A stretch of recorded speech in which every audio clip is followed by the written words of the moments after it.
I never expected the biggest mistake of my life to begin with three simple words. Here you are.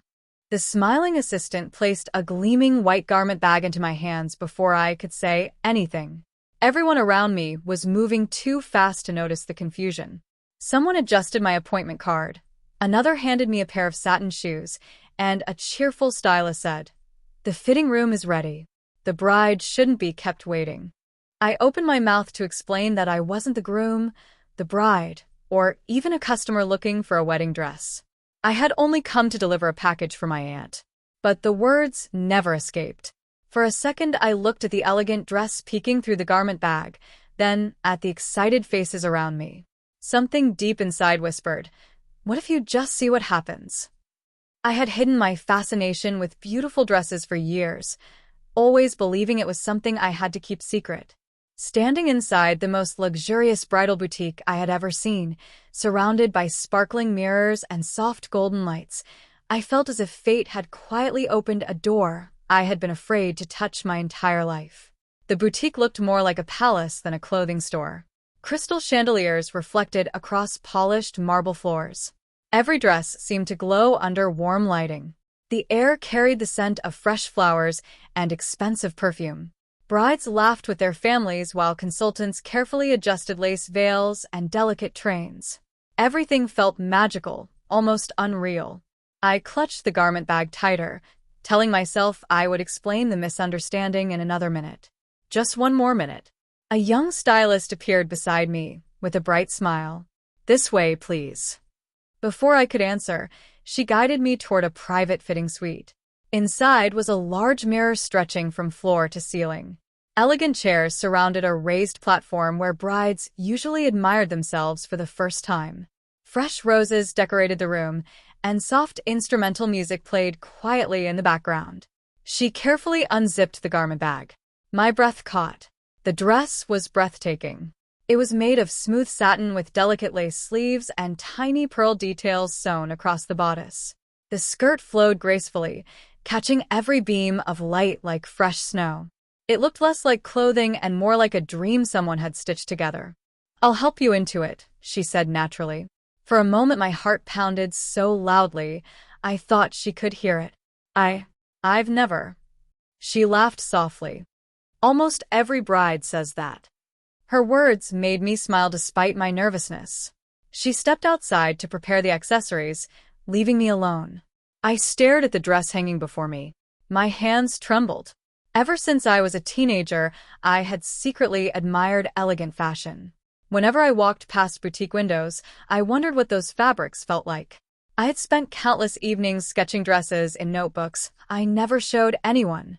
I watched fashion designers explain how every stitch could tell a story. Yet I always convinced myself those interests belonged to another version of me that could never exist. Now that impossible version stood only a few feet away. Slowly, I reached toward the satin. It felt unbelievably soft. Without thinking any further, I carefully slipped into the dress. The zipper closed effortlessly. The fabric settled naturally around my body.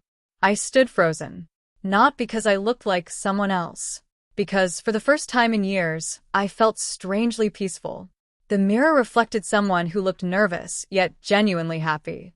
My posture straightened, without effort. My shoulders relaxed.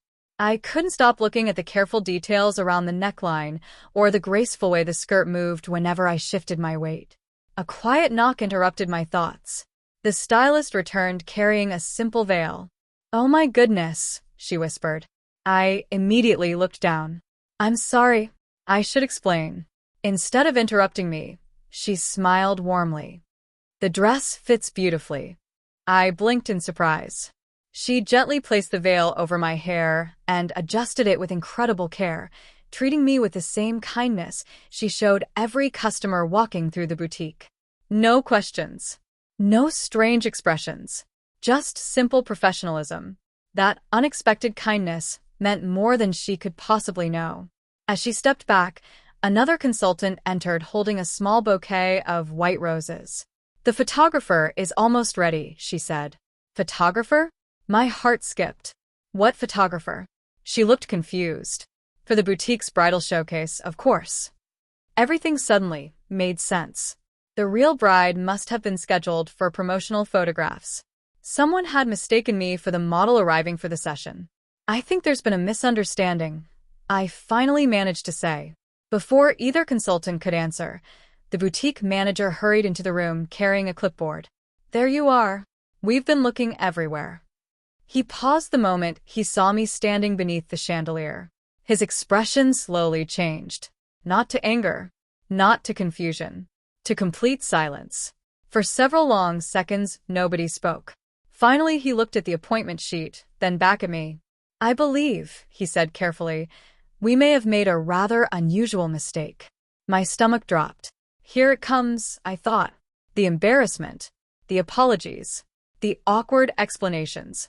Instead, the manager surprised everyone. He smiled. I know this sounds unexpected, he said, but before you change, would you mind walking into the showroom for just 1 minute? I stared at him, completely speechless.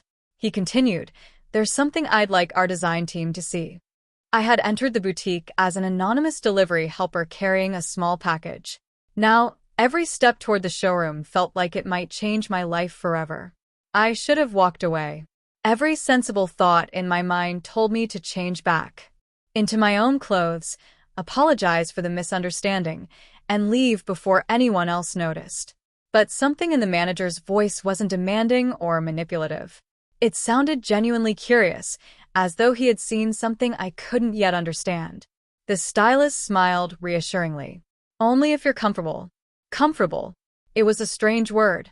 5 minutes earlier, I would have laughed if someone had suggested I could ever feel comfortable standing in a bridal gown. Yet somehow I did. I took a slow breath and nodded. The boutique manager led me toward the showroom. As the doors opened, conversations around the boutique gradually became quieter. Brides, families, consultants, and designers glanced in my direction. My heartbeat became so loud I could barely hear the music playing through the speakers. Every instinct told me they were about to laugh. Nobody did. Instead, I noticed something unexpected. People smiled. Not exaggerated smiles. Not mocking smiles. Just warm expressions, as if they were admiring the craftsmanship of the dress itself. An older woman adjusting her daughter's veil whispered, "That satin falls beautifully." A young designer quietly nodded while studying how the fabric moved. Another consultant complimented my posture without even realizing how nervous I actually felt. For years I had imagined that if anyone ever discovered my interest in elegant clothing, it would end in humiliation. Instead, I found myself surrounded by professionals who cared about design, tailoring, balance, and confidence more than assumptions. The boutique manager introduced himself as Daniel. We organize bridal showcases every season, he explained.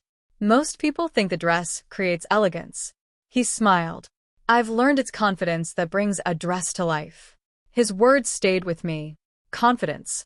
I had spent years believing confidence came after becoming someone else. Yet standing there, terrified but honest with myself, I realized confidence might simply begin the moment you stop pretending you have no dreams. Daniel asked one of the photographers to take a few simple test pictures before the actual model arrived. Nothing formal, he said. Just movement. The photographer raised the camera. Ignore the lens. Just walk naturally. Naturally? There was nothing natural about wearing a bridal gown for the first time. My first few steps were awkward. I looked down constantly, worried I would step on the skirt. The photographer lowered his camera. Don't watch the dress. I don't know how. Watch where you're going. The dress already knows how to move. Everyone laughed gently. I smiled. I tried again. This time I focused on walking instead of worrying. Something incredible happened. The skirt floated behind me effortlessly. The satin reflected the warm lights. The veil drifted softly across my shoulders. Click, click, click. The photographer captured several images before lowering his camera again. There. He turned the screen toward Daniel. The manager studied the photographs in silence. So that's what I noticed, he finally said. I looked at the pictures. They didn't show someone pretending. They showed someone discovering. That difference completely changed the feeling. One of the senior designers approached with a measuring tape around her neck. Her name badge read Evelyn. I hope you don't mind me asking something. I nodded nervously. Have you ever modeled before? I laughed immediately. No. Danced? No. Acted? I shook my head again. She folded her arms thoughtfully. Interesting. Why? You understand clothing. I've never even worn anything like this. She smiled knowingly. You don't need experience to appreciate balance. Look at your shoulders. Look at how carefully you're protecting the embroidery without even thinking about it. I had never considered that. Fashion wasn't only about appearance. It was about respect for craftsmanship. The conversation slowly shifted from me to design itself. They explained why certain fabrics flowed differently, why lace had to be hand-finished, why bridal gowns were fitted several times before the wedding. For the first time in my life, I wasn't secretly admiring beautiful dresses from behind a shop window. I was learning how they were actually created. Nearly an hour passed before the real bridal model finally arrived. The moment she entered the boutique, everyone realized what had happened. She looked at me wearing the dress that had been prepared for her. I immediately began apologizing. I'm so sorry. This was all a misunderstanding. I should have explained earlier. She listened quietly before smiling. So, you're the mystery everyone keeps talking about. I blinked. What? The staff said someone accidentally wore my dress and reminded them why they started designing wedding gowns in the first place. I looked around, completely confused. Daniel laughed. You weren't performing. You were appreciating. There's a difference. The model extended her hand. I'm Olivia. I introduced myself. Instead of asking uncomfortable questions, she asked something completely different. What did you think when you first saw the dress? Nobody had ever asked me a question like that. I answered honestly. I thought it looked impossible. What changed? I realized beautiful things aren't always meant to stay behind glass. She smiled. I like that answer. Olivia disappeared into another fitting room while assistants prepared her own accessories. Before leaving, she turned back toward me. You should stay. For what? The showcase. I don't belong here. She laughed. Neither did you an hour ago. Her words echoed in my mind long after she disappeared behind the fitting room door. Daniel approached carrying a small notebook. Our designers hold an open discussion after every showcase. I wouldn't know what to say. I think you would. Why? Because today you looked at these dresses differently than anyone else in this room. He handed me a visitor badge instead of asking me to leave. As I clipped it onto my jacket after changing back into my own clothes, I noticed something surprising. I no longer felt disappointed that the dress was gone. Instead, I felt grateful. For the first time, my fascination with elegant fashion no longer felt like a secret I had to hide. It felt like the beginning of a conversation I had never believed I would be allowed to have. Then, just as the evening showcase was about to begin, Daniel quietly walked over holding another carefully zipped garment bag. He smiled. I have something I'd like you to see. When he slowly unzipped it, my eyes widened. Inside wasn't another bridal gown. It was a custom design, unlike anything I had ever seen, and somehow it had been made in exactly my size. I stared at the garment bag, convinced there had to be another mistake. My size. Daniel nodded. It isn't finished yet, but our designers have been working on this concept for months. We never found someone who carried it the way we imagined. I looked behind me. You mean me? Evelyn smiled. Not because of how you look, because of how you treated the clothing. She carefully lifted the dress from the bag. Unlike the bridal gown, this design wasn't meant for a wedding. It was elegant in a quieter way. The satin had a soft ivory tone with delicate silver embroidery flowing from the waist toward the hem like climbing vines. The sleeves were light and graceful, and every stitch looked as though someone had spent countless hours perfecting it. It's beautiful, I whispered. It deserves someone who appreciates every detail, Evelyn replied. For a moment, I forgot to be nervous. Instead of seeing a dress I wasn't supposed to wear, I saw months of craftsmanship, imagination, and patience. I slowly ran my fingertips over the embroidery without pressing too hard. Evelyn smiled again. Exactly. What? You touched it like a designer. not a customer. Those words stayed with me. I had always believed my interest in fashion was something I had to hide. Yet these people kept noticing something I had never recognized in myself. Daniel asked, "Would you be willing to try it on?"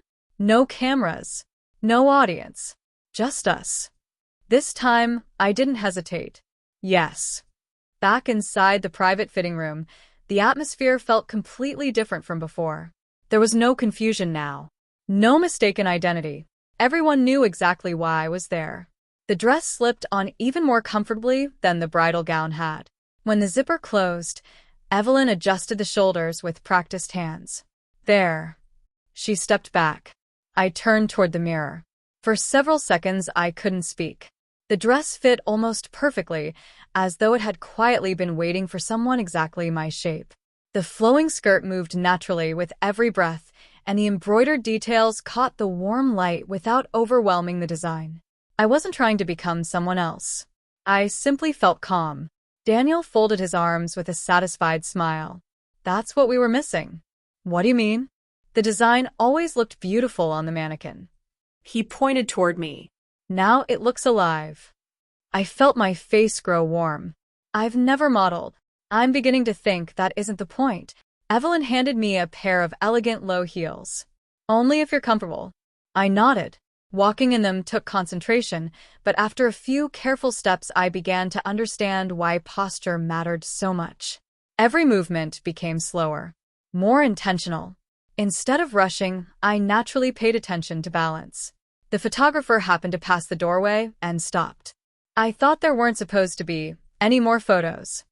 Daniel smiled. There aren't. The photographer looked at me for a moment. That's a shame. Everyone laughed. Even I laughed. The pressure that had filled my chest all afternoon had almost disappeared. After changing back into my own clothes, Daniel invited me into the design studio above the boutique. It felt completely different from the glamorous showroom downstairs. Large cutting tables filled the room. Sketchbooks lay open beside fabric samples. Half-finished gowns rested on adjustable mannequins. Walls were covered with drawings showing sleeves, collars, lace patterns, and different silhouettes. It wasn't a place built around appearance. It was a place built around creativity. I walked slowly between the tables, fascinated. So this is where everything begins. Evelyn nodded. Every dress starts as a simple idea. She handed me one of the sketchbooks. Inside were dozens of early concepts. Some were crossed out. Some had handwritten notes. Others looked completely different from the finished designs downstairs. They don't always work the first time, she said. Neither do people, I replied without thinking. The room became quiet.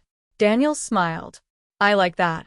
For the next 2 hours, they showed me how fabrics were selected, how measurements affected movement, and why tiny adjustments could completely change how a garment felt. I asked question after question. No one seemed bothered. In fact, they looked happy that someone genuinely wanted to learn. As evening settled outside, Olivia returned after finishing the showcase. She joined us in the studio carrying 2 cups of coffee. I heard you've been getting the grand tour. I still can't believe today happened. She laughed. Neither can I. She sat across from me.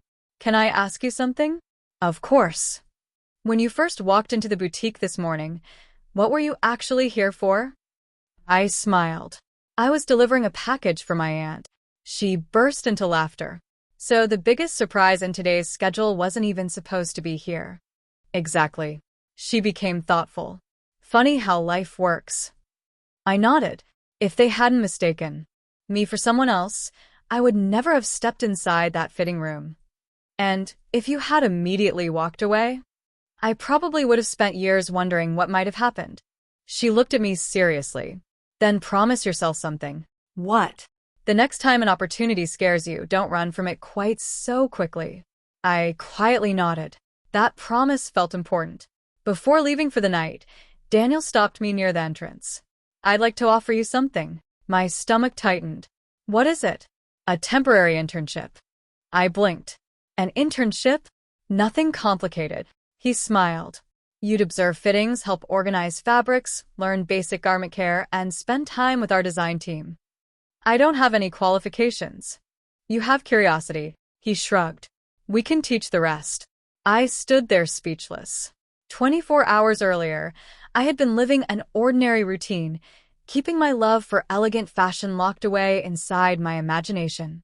Now one unexpected mistake had opened a door I had never even dared to knock on. I looked back through the boutique windows one last time. The chandeliers still glowed softly. The bridal gowns shimmered beneath the lights. Instead of feeling like they belonged to another world, they finally felt like a world I was allowed to learn from. As I reached for the door, Daniel called after me. "Oh, one more thing." I turned around. He held up a small envelope with my name written neatly across the front. "It arrived this afternoon." "From who?" He smiled. "I think you'll want to read it at home." I slipped the envelope into my bag, without opening it. I had no idea that the letter inside would reveal a connection to the boutique that had existed long before anyone accidentally handed me the bride's dress. I couldn't stop thinking about the envelope during the entire trip home. It rested inside my bag, like it carried a secret that somehow belonged to me. Several times I almost opened it on the bus, but something told me to wait until I was somewhere quiet. When I finally reached my apartment, I placed the envelope on the kitchen table and stared at it for nearly a minute before carefully breaking the seal. Inside was a handwritten letter. The paper smelled faintly of lavender. The elegant handwriting immediately caught my attention. It read, "If you're reading this, then today's unexpected visitor was probably you. Daniel told me there was a chance someone very special might eventually walk through those boutique doors. If fate has chosen you, I'd like you to know why." There was no signature at the top. Only those words. I continued reading. 25 years ago, your grandmother visited this boutique when it was still a tiny family studio. She wasn't shopping for herself. She came to encourage a young designer who was struggling to keep the business alive. She believed beautiful craftsmanship deserved a future. Before leaving, she said something I have never forgotten. "One day someone from my family will understand why clothing can change how a person feels inside." Those words stayed with me. My eyes widened. My grandmother. I had always known she loved sewing. My mother often told stories about how she repaired clothes for neighbors, not because she needed the money, but because she believed everyone deserved to wear something that made them feel confident. I never knew she had visited this boutique. The letter continued. Your grandmother never spoke about fashion as vanity. She believed clothing could give people courage during important moments in life. Weddings, graduations, new jobs, fresh beginnings. She said garments become part of our memories. A lump formed in my throat. I remembered sitting beside my grandmother as a child while she quietly stitched fabric late into the evening. She always smiled while working. She once told me, "When you sew with patience, you're really stitching confidence into someone's tomorrow." At the time, I didn't understand. Now those words suddenly made perfect sense. The final paragraph read, "When Daniel described today's misunderstanding, I remembered your grandmother immediately. I would be honored if you accepted our invitation to learn with us. Not because of today's accident, but because your curiosity reminds me of hers." The letter was signed by the boutique's founder, Margaret. I sat silently for several minutes. The entire day suddenly felt less like a random mistake and more like an unexpected connection between generations. The following morning, I returned to the boutique. This time, no one confused me for anyone else. The receptionist smiled. "Good morning." The words felt simple, yet somehow meaningful. I wasn't arriving by accident anymore. I was arriving because I had chosen to come back. Daniel met me near the design studio. "So," he smiled. "You read the letter?" I did. "What do you think?" "I think my grandmother knew more about courage than I ever realized." He nodded. "I think she did too." Over the next several weeks, my internship became the highlight of every day. I learned how delicate fabrics were stored, how tiny imperfections could be repaired almost invisibly, how every fitting required patience instead of speed. Most importantly, I learned that everyone who walked into the boutique carried a story. Some brides were excited. Some were nervous. Some had overcome enormous challenges just to reach their wedding day. The dress was only one chapter of their journey. Listening to those stories quietly changed me. One afternoon, Evelyn invited me to help prepare accessories for a private fitting. As we arranged veils and gloves, she suddenly asked, "Have you started sketching again?" I looked surprised. "How did you know I used to sketch?" "You notice details." She smiled. "People who notice details usually create them too." That evening I searched through an old storage box at home. Hidden beneath books and photographs was the notebook I hadn't opened in years. Inside were dozens of dress sketches I had drawn as a teenager. Some were clumsy. Some were surprisingly detailed. Every page reminded me of a dream I had quietly abandoned because I assumed it didn't belong in my life. The next morning, I carried the notebook into the boutique. I almost turned around before walking inside. What if they're terrible? I thought. Instead, I handed the notebook to Evelyn. She slowly turned each page. She didn't laugh. She didn't criticize. She simply kept turning pages until she reached the end. Finally, she closed the notebook. "Why did you stop?" "I didn't think anyone would understand." She looked directly at me. "You weren't waiting for understanding. You were waiting for permission." Her words hit me harder than I expected. She was right. No one had ever actually told me to stop drawing. I had simply convinced myself that I wasn't allowed. Daniel joined us a few moments later. Evelyn handed him the notebook. He studied the sketches carefully. After several minutes, he looked up. "I have an idea." I immediately became nervous. "What kind of idea?" "Our annual boutique showcase is only 6 weeks away." I nodded. "We always feature one original concept designed by someone new." I laughed awkwardly. "You can't mean me." "I do. I've never designed a real dress." "You've already designed dozens." He tapped the notebook gently. "They've just never been stitched." The room fell silent. My heart raced faster than it had the first time I stepped into the bridal boutique. Creating something myself? That felt even more frightening than wearing the bride's dress. Daniel smiled. "You don't have to do it alone." Evelyn nodded. "We'll guide you through every step." I looked down at my old sketches. For years they had existed only as forgotten pages hidden inside a dusty box. Now they might become something real. As I slowly nodded yes, none of us noticed Margaret quietly standing in the doorway. She had been watching the entire conversation with a gentle smile. Later that evening, she walked over to me carrying a small wooden box. "It belonged to your grandmother," she said softly. My hands trembled as I accepted it. When I carefully opened the lid, I found an old silver measuring tape, a tiny embroidered thimble, and one folded piece of paper. Across the front, written in my grandmother's handwriting, were just 7 words. "Finish the dream I couldn't complete." I held the note in my hands for what felt like forever. The room around me faded into silence. My grandmother's handwriting was unmistakable. Every curve of every letter brought back memories of evenings spent beside her sewing table, listening to the quiet rhythm of needle and thread moving through fabric. "Finish the dream I couldn't complete." I looked at Margaret, unable to speak. "When she visited this boutique all those years ago," Margaret said softly, "we dreamed about creating a collection that celebrated confidence through craftsmanship. Life took us in different directions before we could finish it together." I carefully closed the wooden box. "I don't know if I'm the right person." She smiled kindly. Neither did she when she began. The following weeks became the busiest of my life. Every morning I arrived before the boutique opened. Every evening I stayed long after the last customer had left. I learned how to choose fabrics that flowed naturally, how to balance delicate embroidery without overwhelming the design, and how even a single misplaced stitch could change the entire silhouette. My sketch slowly transformed into reality. The first sample wasn't perfect. The neckline sat unevenly. The sleeves were too stiff. The waistline needed adjustment. For a moment, I felt discouraged. Daniel placed the unfinished dress on the mannequin and smiled. "Congratulations." I looked at him, confused.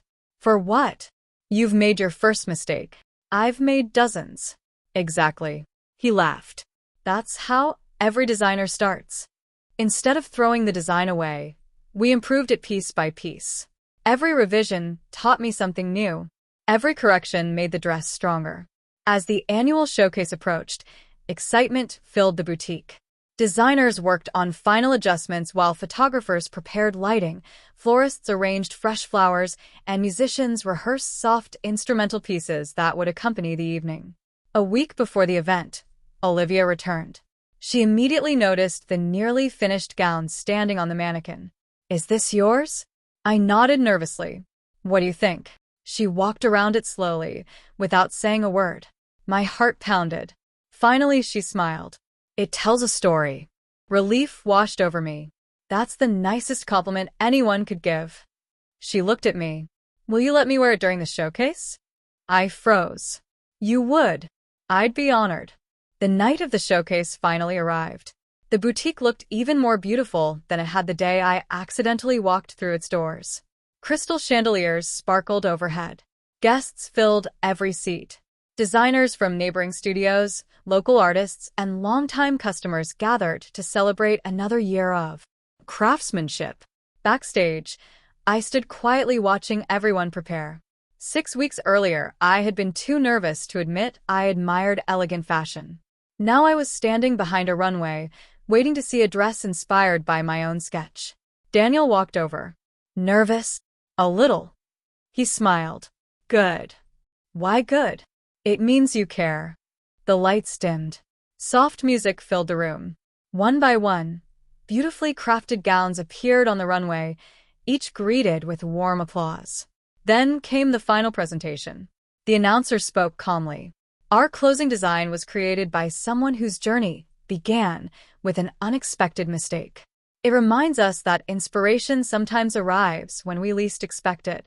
Olivia stepped onto the runway. The audience became completely silent. The dress moved exactly as I had imagined while drawing those first rough sketches years ago. The embroidery reflected the lights like gentle streams of silver. The flowing fabric carried elegance without excess. Most importantly, Olivia looked comfortable, confident, authentic. When she reached the end of the runway, the audience rose to their feet. The applause seemed to last forever. I wasn't thinking about recognition. I wasn't thinking about success. I was thinking about my grandmother, about the forgotten notebook, about the mistaken garment bag, about the moment I almost explained everything and walked away. One small decision had quietly changed the direction of my life. After the showcase, Margaret invited me onto the stage. I hesitated. "I don't belong out there." She smiled. "You already do." The audience applauded again as I joined Olivia. Margaret handed me the old silver measuring tape that had belonged to my grandmother. "I think it's time this returned to your family." I accepted it carefully. "Thank you." "No," she replied. "Thank you for finishing a dream that waited 25 years. Later that evening, after the guests had gone home and the boutique became quiet again, Daniel unlocked a small display cabinet near the entrance. Inside were photographs marking important moments in the boutique's history. He placed one new photograph among them. It showed Olivia wearing my design. Standing beside her were Daniel, Evelyn, Margaret, and me. Beneath the photograph, he added a small engraved plaque. "Sometimes the most beautiful journeys begin with an honest mistake." Months passed. My internship became a permanent position. I continued studying design, learning new techniques every day, sketching ideas that once existed only in imagination. The notebook that had collected dust now filled with fresh pages. Some designs remained unfinished. Others became real garments worn during future showcases. One quiet afternoon, a nervous young customer walked into the boutique, carrying a garment bag. "I think I'm in the wrong place," they said with an embarrassed smile. For a brief moment, I saw myself exactly as I had been on that unforgettable day. I smiled warmly. "Don't worry. You'd be surprised how wonderful things can begin with a simple misunderstanding." As I guided them toward the reception desk, sunlight streamed through the boutique windows, reflecting across the marble floor just as it had months before. I glanced once more at the display cabinet. My grandmother's measuring tape rested beside the photograph. Her dream had not ended with her. It had simply waited for someone willing to take one unexpected step through a door they never planned to open. And every time the boutique doors welcomed another visitor searching for confidence, hope, or a fresh beginning, I quietly remembered the moment someone had smiled, handed me a bridal gown by mistake, and unknowingly changed my life forever.